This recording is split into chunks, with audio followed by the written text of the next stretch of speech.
کر کے سجوا جائیں.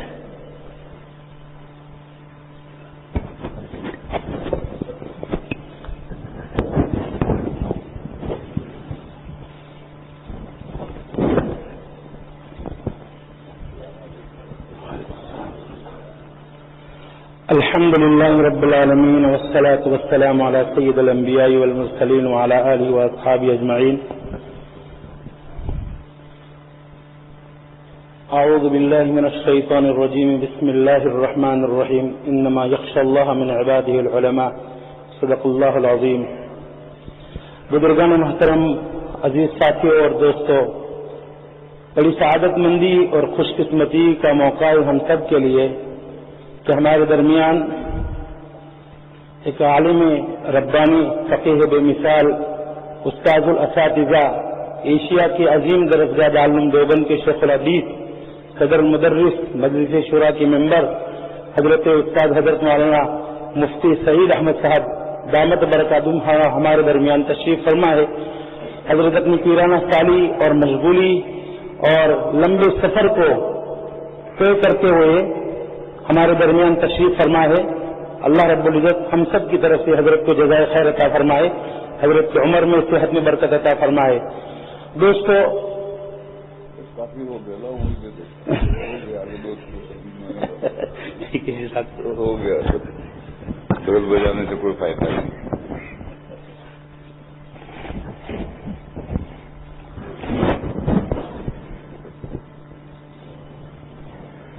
الحمد لله الحمد لله الحمد لله نحمده ونستعينه ونستغفره ونؤمن به ونتوكل عليه ونعوذ بالله من شرور أنفسنا ومن سيئات أعمالنا. من يهده الله فلا مضل له ومن يضلله فلا هادي له. وأشهد أن لا إله إلا الله وحده لا شريك له. وأشهد أن سيدنا ومولانا وحبيبنا وشفيعنا محمدا عبده ورسوله أرسله إلى الناس كافة بشيرا ونذيرا وداعيا إلى الله بإذنه وسراجا منيرا. صلى الله تعالى عليه وعلى آله وصحبه وبارك وسلم تسليما كثيرا كثيرا. وبعد، فأعوذ بالله من الشيطان الرجيم. بسم الله الرحمن الرحيم. إنما يخشى الله من عباده العلماء.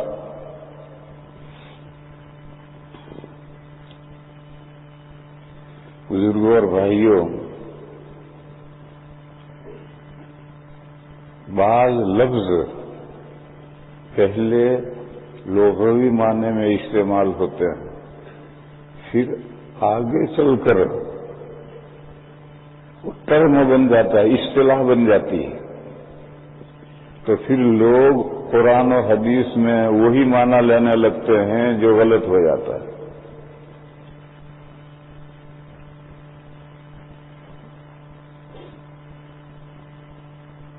میں مثال دوں، حدیث شریف میں آیا ہے کہ صدقۃ الفطر فریضۃ علی کل مسلم. رمضان کے ختم پر جو ہم صدقۃ الفطر ادا کرتے ہیں، یہ ہر مسلمان پر فرض ہے. یہ فرض کے معنی مقرر ہے، ورنہ تو فقہا میں سے احناف کہتے ہیں کہ صدقۃ الفطر واجب ہے. واجب فرض سے نیچے کا درجہ ہے، اور باقی تین ائمہ تو یہ کہتے ہیں کہ صدقۃ الفطر سنت ہے، وہ اور نیچے اتارتے ہیں. اور حدیث میں تو فرض میں آیا ہے، فرض رسول اللہ صلی اللہ علیہ وسلم زکوٰۃ الفطر صاعا من. حضور نے صدقۃ الفطر مقرر کیا ہر بالغ پر کھجور کا 1 سا یا گیہوں کا آدھا سا. تو اب فرض لفظ ہے، یہ جب استعمال کیا گیا تو وہ اپنے لغوی معنی میں استعمال کیا گیا، مقرر کیا. بعد میں فقہا کے یہاں آ کر یہ ٹرم بن گیا، فرض، واجب، سنت، مستحب. اب یہ معنی اگر لے لو گے تو معنی غلط ہو جائیں گے.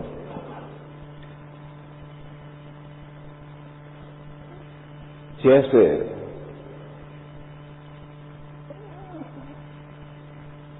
حدیث شریف میں آیا تحلیلہ التکبیر، نماز کا انٹرنس اللہ کی بڑائی بیان کرنا ہے. نماز میں کہاں سے داخل ہوں گی؟ اللہ اکبر، نماز میں گھس گئے تو فرمایا تحلیلہ التکبیر. اب بعد میں تکبیر کے معنی ہوئے نعرہ تکبیر. چنانچہ 3 ائمہ نے یہ کہا کہ نماز صرف اللہ اکبر سے شروع ہو سکتی ہے، اس کے علاوہ کسی اور لفظ سے نماز شروع نہیں ہو سکتی، کیونکہ تکبیر کے معنی ہے نعرہ تکبیر. حضرت امام شافعی علیہ الرحمہ نے صرف اتنی گنجائش رکھی کہ اللہ اکبر اور اللہ الاکبر، اکبر پر الف لام لگا دو، بس 2 سے نماز شروع ہو سکتی ہے، تیسرا کوئی لفظ نہیں. امام اعظم نے فرمایا کہ یہ تکبیر کے یہ معنی جو عرفی معنی ہیں، لوگوں کے معروف ہو گئے ہیں، وہ معنی مراد نہیں ہے.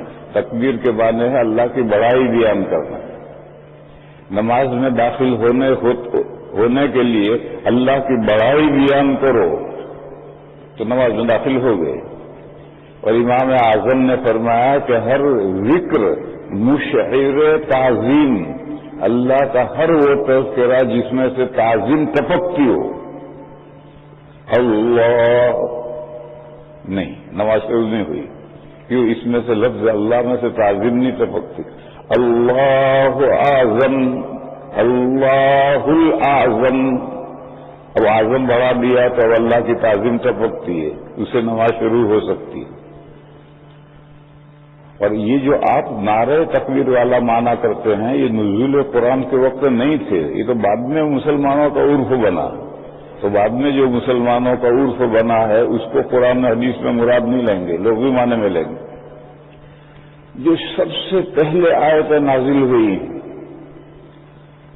وہ ہے یا ایھا المدثر قم فانذر وربک فکبر والرجز فاہجر ولا تمنن تستکثر.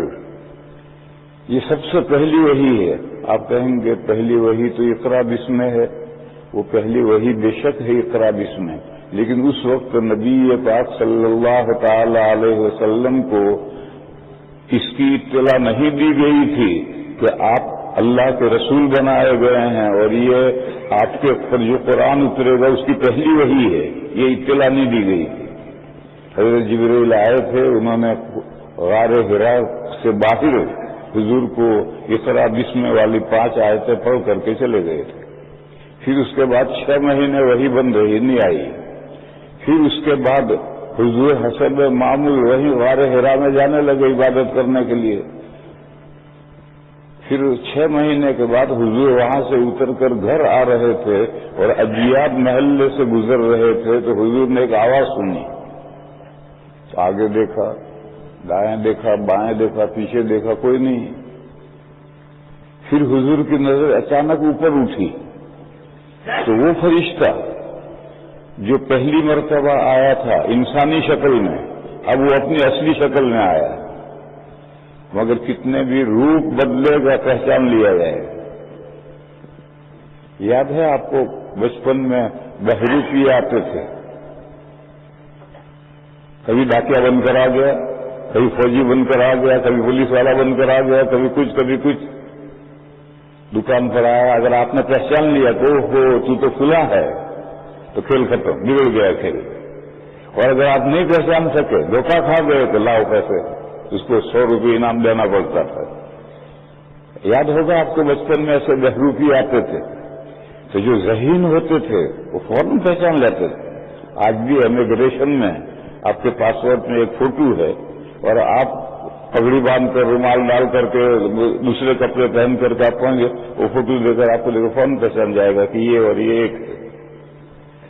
تو پہلی مرتبہ جبرائیل علیہ السلام تشریف لائے تو انسانی شکل میں. اب جبرائیل علیہ السلام تشریف لائے اپنی اصلی شکل میں, مگر حضور نے پہچان لیا کہ وہی فرشتہ جو پہلے آیا تھا وہی آیا ہے. اور اس کو حضور نے دیکھا آسمان کے کنارے میں, اور ان کا اتنا بڑا جسم تھا کہ سارا آسمان کا کنارہ بھرا ہوا تھا, اور وہ پالکی میں بیٹھے ہوئے تھے. اب پالکیاں بھی نہیں رہی, کاریں آ گئی اس کی جگہ پر. پہلے دلہن کو پالکی میں بٹھا کر کے 2 کمار اٹھا کر کے سسرال میں لے آتے تھے, تو بیٹھنے کی پالکی تھی. اور بڑے آدمی جو ہوتے تھے ان کو بھی پالکی میں بٹھا کر کے طلبہ اٹھا کر لے جاتے تھے. اس کو پالکی کہتے ہیں. اب وہ رہی نہیں, اس لیے سمجھنا مشکل ہے. تو حضرت جبرائیل علیہ السلام پالکی میں بیٹھے ہوئے ہیں, اور ان کا جسم اتنا بڑا ہے کہ سارا آسمان کا کنارہ بھرا ہوا ہے, اور ان کے 500 ہاتھ ہیں. فرشتوں کے ہمارے تو 2 ہاتھ ہیں, اور 2 ہاتھ بھی نہیں ہیں. یہ جو ہمارے 2 ہاتھ ہیں یہ جانوروں کے اگلے 2 پیر ہیں. جانور کے 4 پیر ہوتے ہیں اور ان کا جسم ٹیبل کی طرح سے بچھا ہوا ہوتا ہے. ہمارے ساتھ اللہ کا کرم یہ ہوا کہ ہم 2 پیروں پر کھڑے ہو کر سیدھے کھڑے ہو جاتے ہیں اور ہاتھ لٹکا دیتے ہیں. یہ جو ہاتھ لٹکاتے ہیں یہ ہمارے اگلے 2 پیر ہیں. جانوروں کی طرح ہم چلنے کے بجائے کھڑے ہو کر چلتے ہیں, اور کوئی دوسرا چل رہا ہو تو بیٹھے بیٹھے دیکھو جیسے جانور ایک پیر آگے رکھتا ہے, پیچھے رکھتا ہے, پھر دوسرا پیر رکھتا ہے. انسان بھی اسی طرح چلتا ہے. جب وہ پیر آگے بڑھائے گا تو ہاتھ پیچھے لے جائے گا. تو ہم بھی 4 پائے ہیں, 4 پاؤں والے جانور ہیں, مگر اللہ تعالیٰ نے ہمارے ساتھ یہ فضل فرمایا کہ ہمیں سیدھا کھڑا کر دیا. اسی طریقے سے فرشتوں کے 2 ہاتھ نہیں ہیں, 2 ہیں, 3 ہیں, 4 ہیں, بلکہ یزید فی الخلق ما یشاء.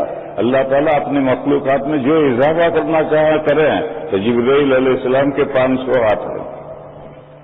حضور نے دیکھا کہ ان کے 500 ہاتھ ہیں, مگر حضور پہچان گئے کہ یہ جو پہلی مرتبہ فرشتہ انسانی شکل میں آیا تھا وہ یہی 2 فرشتہ ہے.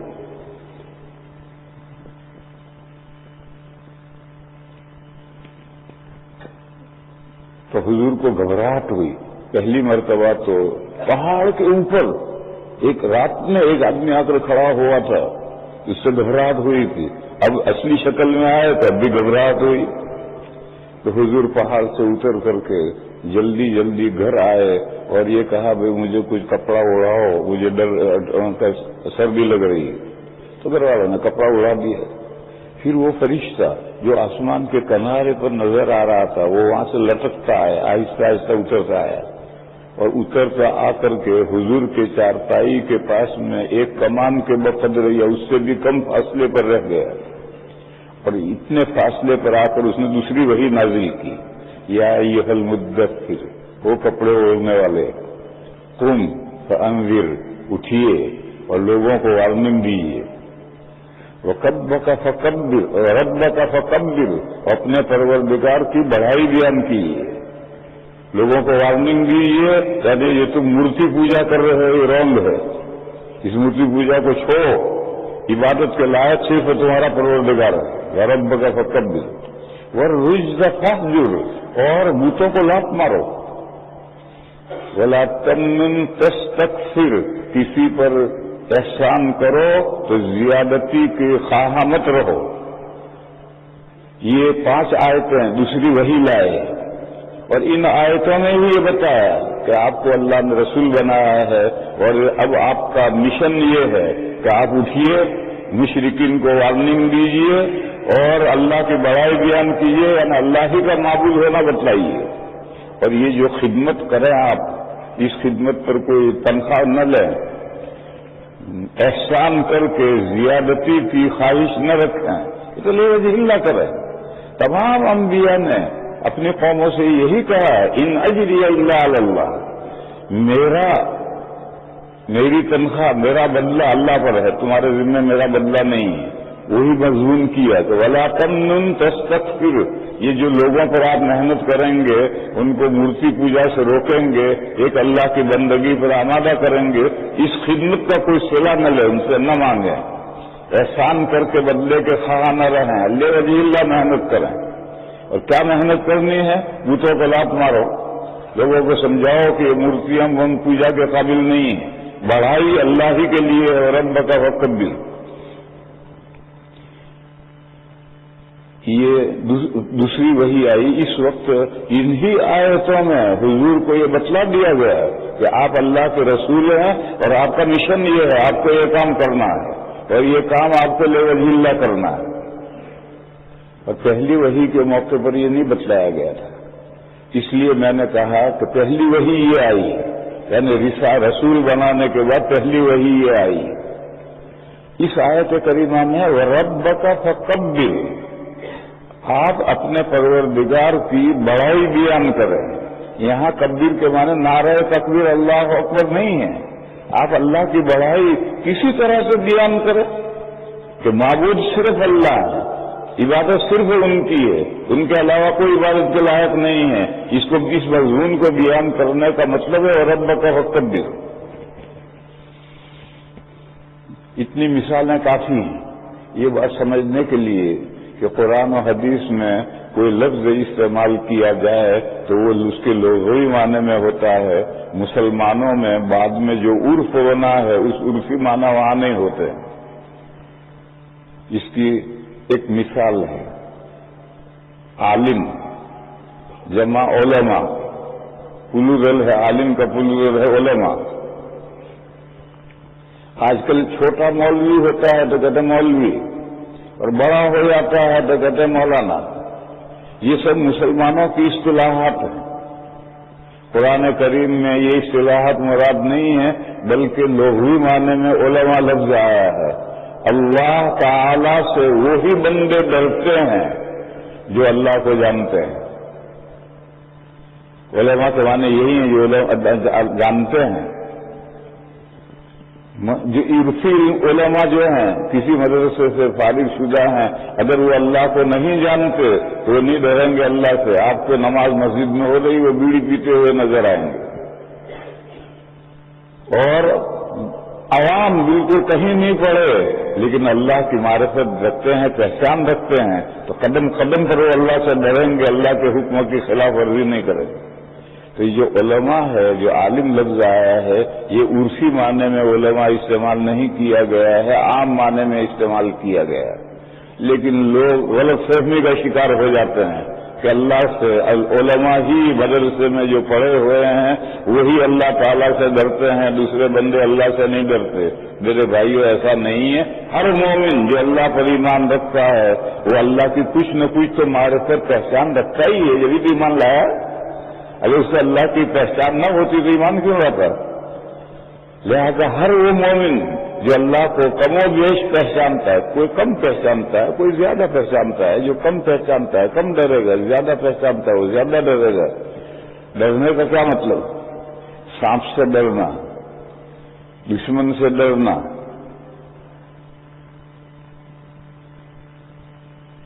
یہ ڈرنا مراد نہیں ہے۔ اللہ کی ذات تو محبت کرنے کی چیز ہے۔ یحبونہم کحب اللہ والذین آمنوا اشد حبا للہ۔ یہ جو مورتیوں کی پوجا کرنے والے ہیں وہ اپنی مورتیوں سے ایسی محبت کرتے ہیں جیسے اللہ سے محبت کرنی چاہیے، جبھی تو پوجتے۔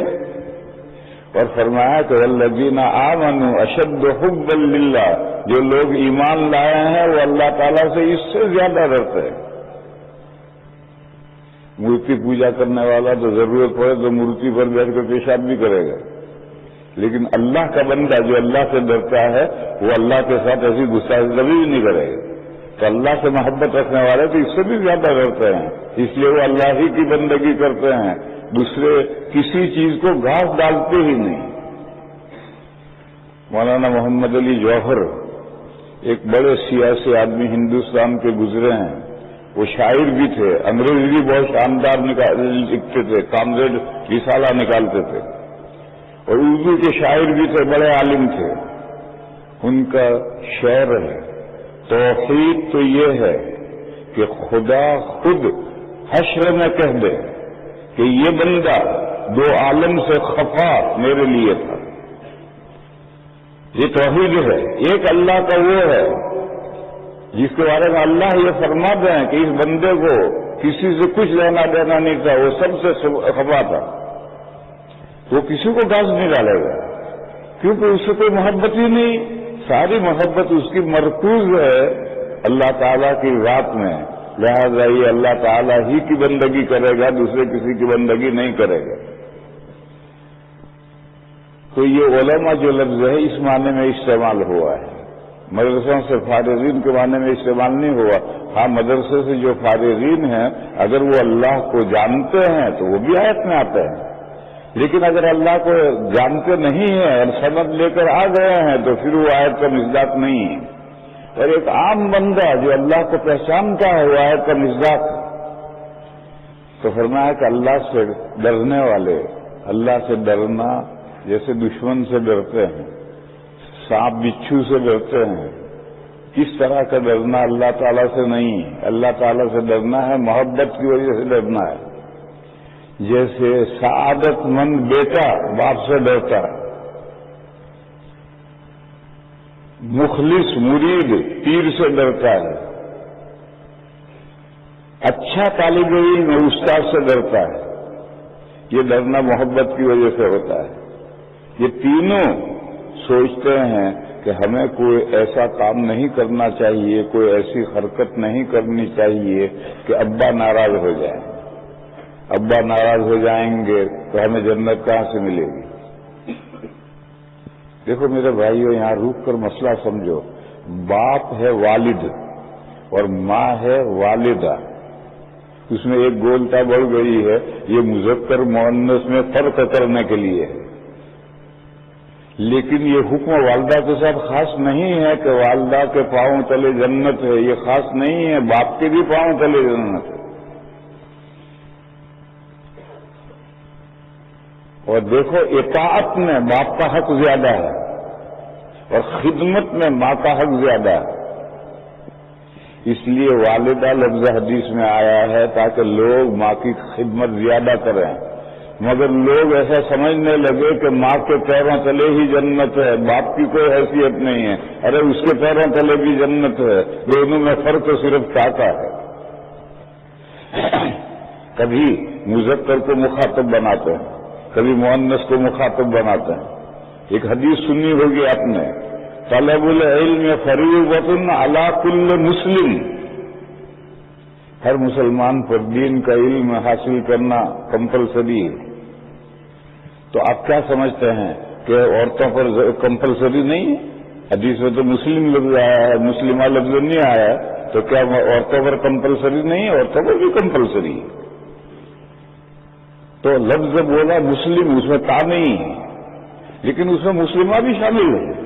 اور لڑکا لڑکی مرد اور عورت سب پر علم دین کا حاصل کرنا کمپلسری ہے.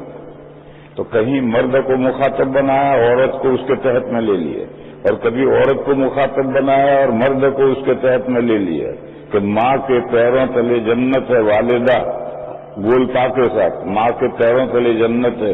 اس کا یہ مطلب ہرگز نہیں ہے کہ باپ کے پیروں تلے نہیں، باپ کے پیروں تلے بھی جنت ہے. پھر فرق کیا کہ باپ کا زیادہ حق ہے اطاعت میں.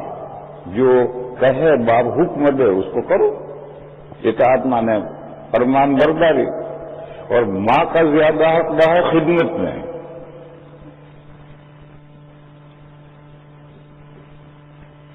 یہ ایک غلط فہمی دور کرنی چاہیے کہ ماں کے پیروں تلے جنت ہے تو باپ کے تو کوئی تذکرہ. ارے باپ کا تذکرہ اسی میں آ گیا. جیسے طلب العلم فریضۃ علی کل مسلم میں مسلمہ عورتوں کا تذکرہ آ گیا. پھر وہاں مسلم کا تذکرہ کیوں کیا، مسلمہ کا تذکرہ کیوں چھوڑ دیا؟